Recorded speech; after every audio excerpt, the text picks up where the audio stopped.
Of course, the focus is on the presidential race with Donald Trump being named president-elect early this morning. We will get to that, of course, in just a minute. But first, let's start here with our local races. We know control at the state capitol is still up in the air. Bill Keller is live. He's in St. Paul. It's hard to tell with the fog. He is with a closer look for us. Good morning, Bill. Good morning. Yeah, we were just talking about that. There is a Capitol behind me, but the fog's certainly thick. A couple of things also a little unclear this morning, and that's who the winners and losers are in a couple of races.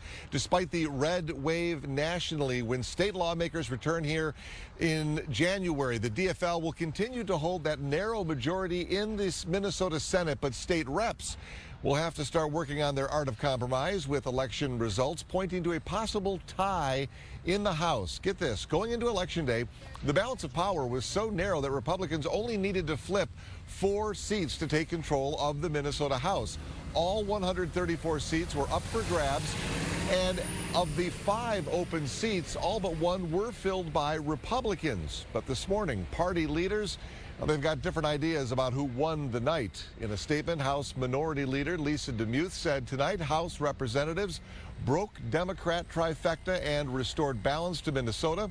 She went on to say that the voters have spoken, flipping Democrat-held seats in the Iron Range, Winona, and St. Peter.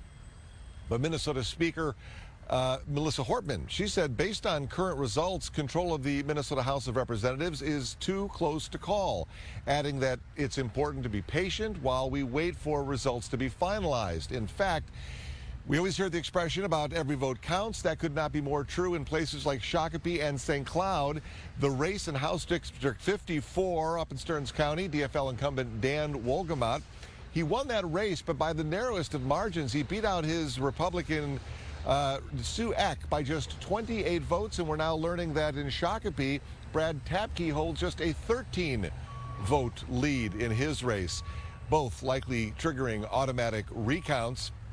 This morning, we do know that the DFL will maintain that 1-seat majority in the Minnesota Senate. There was a special election in Senate District 45 there. Democrat Ann Johnson Stewart defeated her Republican challenger, Kathleen Folke.